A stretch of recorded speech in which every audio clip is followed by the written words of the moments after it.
Our new song is available for pre-order at getcominghome.com. Check it out. Download iTunes to pre-order and support our work. azfamily.com. Democratic Party office in Tempe hit by gunfire twice in a week. No injuries reported. Now, at first, when I heard this story, I was thinking to myself, like, oh, no. You know, the political violence in this country is getting out of hand. This is unacceptable. And then I pulled the story up and looked, and I went, oh, this is just Democrat city violence. Yeah. Okay. And it's all bad. It's all bad. But my point is, and I do mean this seriously. At first, I was terrified. Like, man, are we really getting to this point where now people are going to go shoot? Oh, okay. It doesn't look like it's politically motivated. We don't know for sure. It looks like it may just be run-of-the-mill urban crime that is affecting these Democrat cities. They just picked a bad place to put this headquarters. Still bad. Still bad. We don't want this stuff. We're critical of the crime.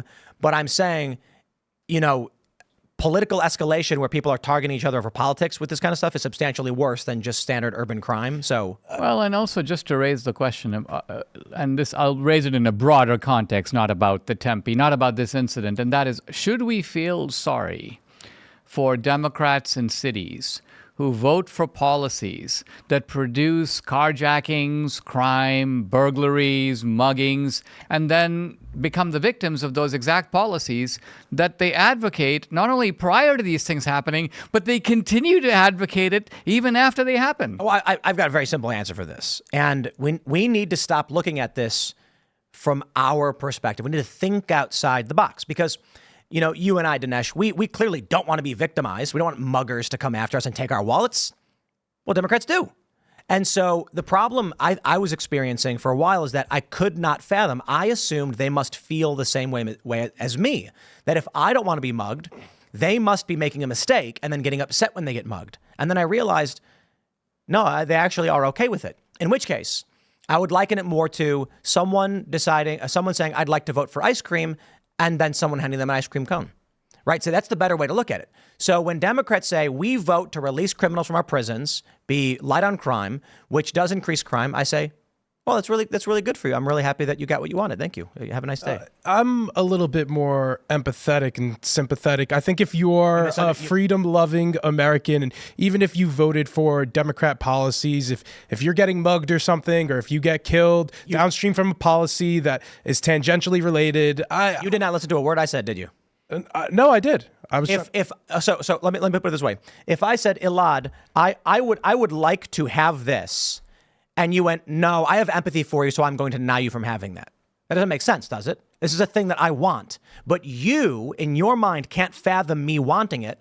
So you're like, I have empathy for you, so I'm going to deny you the thing you're asking for. Let's take an example. Let's say that there is a referendum in the city of San Francisco that says, would you like to have more cops? Would you like to have these things? And the city, let's just say that bail 90%, reform. Let's make it easy because it's already happened in New York City. There's bail reform and there's more criminals out on the street. You put the whole ensemble of things on the ballot, and Yes. let's just say that 90% of San Franciscans go, no, we don't want that. We want to take the money away from the cops. We want bail reform. And then you see a spike in the crime rate, and you see that more San Franciscans are getting victimized by crime.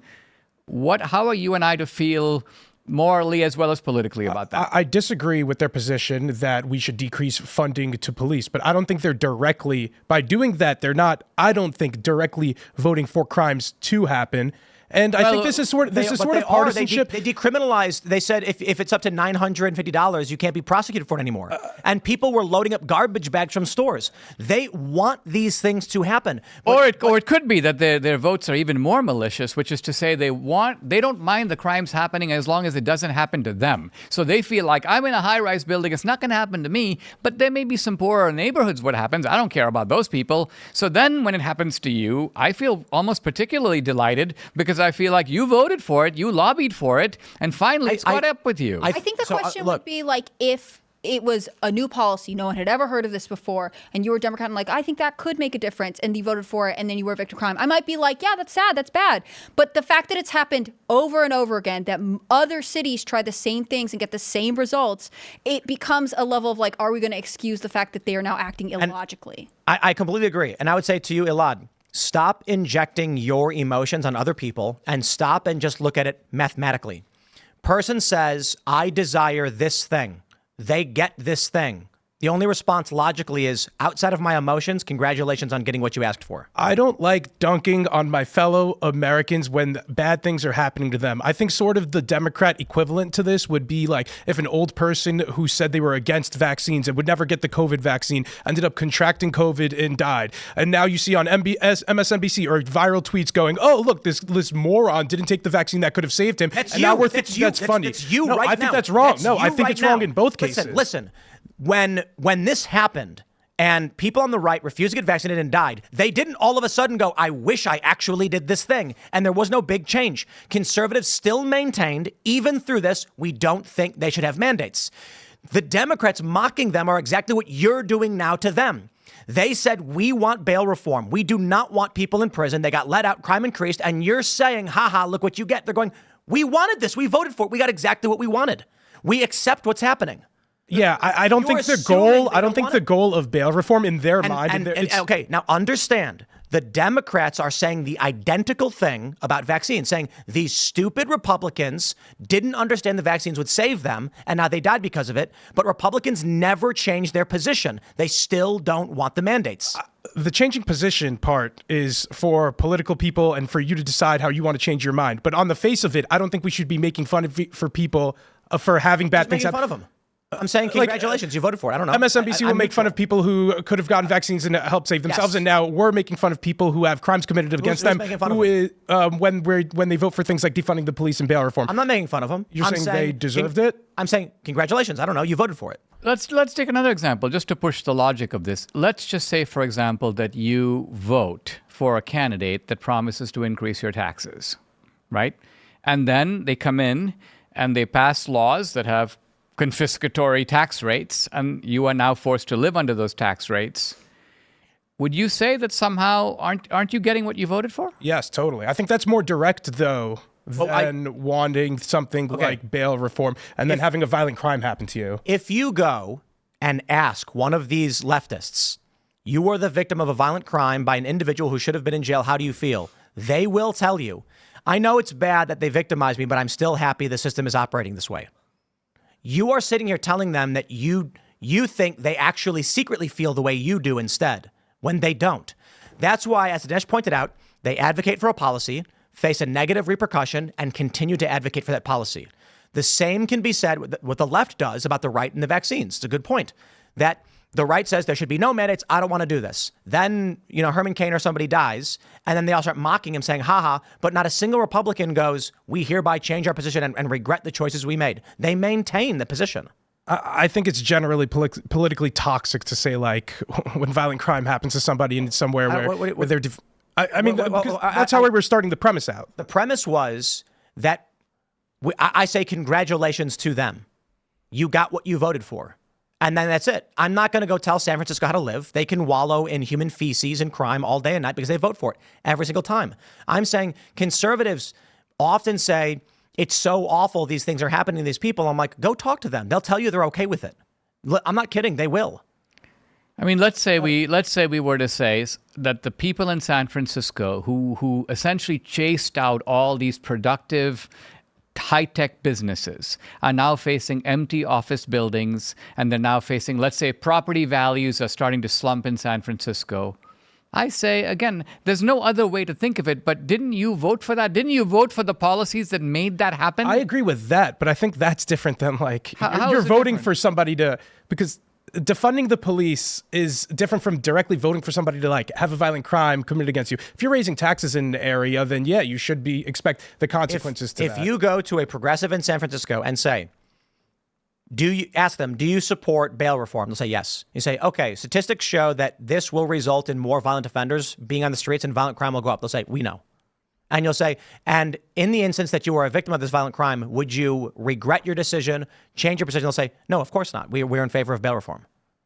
This is what we see time and time again. That was the beginning of what Dinesh's point was. They advocate for a policy, face negative consequences from it, and continue to advocate for it. Because I think the policy is wrong. I still feel bad for them. It's still... but I think you have to bring out your hidden premise. And your hidden premise is that they do not think that bail reform and defunding the police will in fact lead to more crime. You must think that secretly they can't believe that because you find it hard to believe that they would be okay with escalating crime rates because, of course, escalating crime rates are bound to visit them at some point.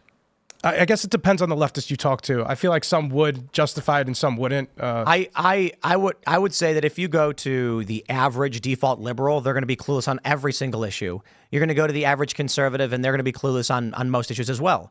If you go to politically active individuals on the left, AOC, you ask her about it, they will not retract the support for bail reform despite the crime. Well, they'd add on a bunch of things like we need bail reform because our jail system is historically racist and NYPD is historically racist. They'll change the conversation. My point is, other people think differently and feel differently than you do, Elaad. So when you say, I feel bad for them, it's like saying, did you see Haktua girl? She's a millionaire now. Don't you feel so bad for her because she's this weird, gross sex symbol that's her career? And I made this point the other day. I can only feel so bad as I would for someone who instantly became a millionaire. Mm-hmm. I don't think she's upset at all. But someone would look at that and say, I would be miserable if my whole persona and character was based on saying you spit on a dude, like that. And they feel like, ooh, man. And for all you know, she's happier than a pig in ish, rolling around with millions of dollars, being a life is so good.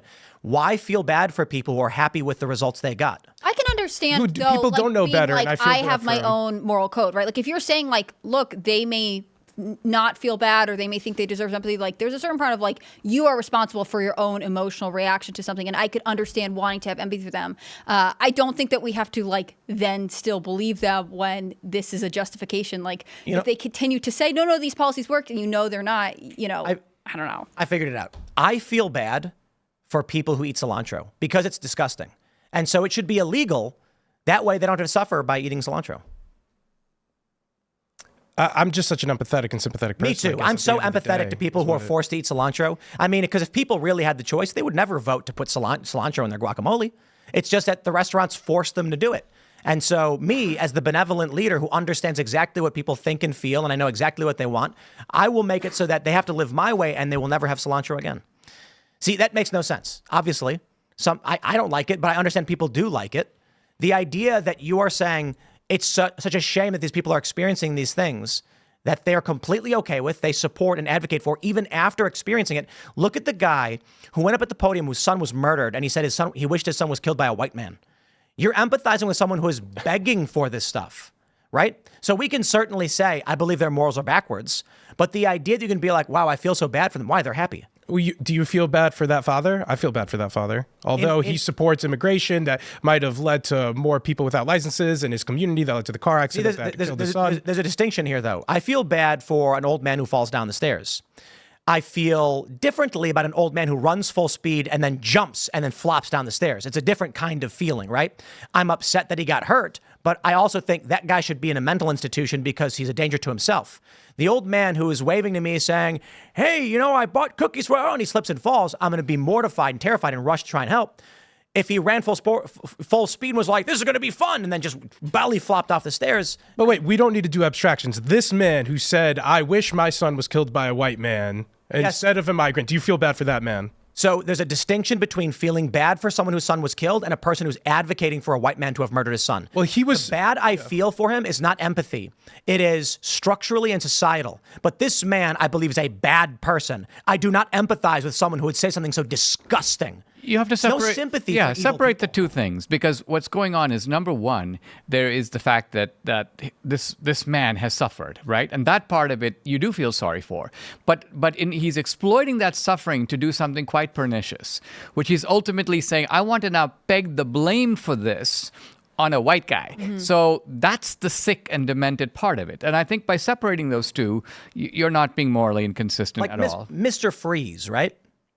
You know Mr. Freeze? Is that from like Batman villain, right? So when the cartoon for Batman came out, they won an Emmy for this story because it was one of the first times a comic book villain had a real motivation. His wife was dying. He freezes her body to try to buy time so he can find a cure, and he turns to crime to get the resources he need to save the life of his wife. And so you're like, wow, I feel so bad for him. He's an evil guy. He was hurting people. He's a bad guy. It's a different kind of feeling bad. It makes me think of Molly Tibbetts. I don't know if you remember this story, but she was a University of Iowa student who was murdered by an illegal immigrant while she was out for a jog. And her body was found in the cornfield. It was really sad. And Trump talked about it a lot because I believe it was during his 2016 campaign. And her father came out and, you know, you have empathy for this father who has lost his daughter. That's tragic. But I didn't have empathy for his argument that we shouldn't talk about illegal immigration because that would actually be racist and you know, politicize his daughter's death. Like, his daughter's death was, you know, and the man has been convicted, so I feel comfortable. We don't have to use the word alleged. Like, she was definitely murdered by an illegal immigrant.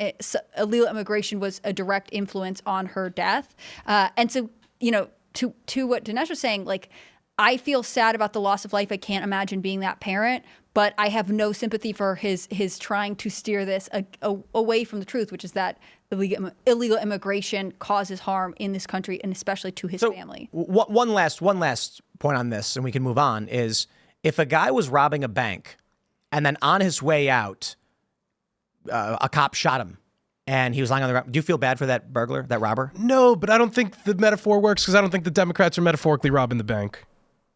You don't think releasing criminals onto the street who continually victimize people is a I think that's a really bad policy, but I think most of the time, most of the people in most Democrat cities don't even vote, and like I think it's kind of still messed up to kind of throw it in their faces. There's a spectrum between an innocent person who in no way is responsible for the harm that comes to them, and the individual who advocates for it suffers the consequences of his own actions of a negative choice, and then continues to advocate for it. So it would be like a criminal commits a crime, gets punched in the face while committing the crime, gets angry, goes to the hospital, then goes back out and starts robbing people again.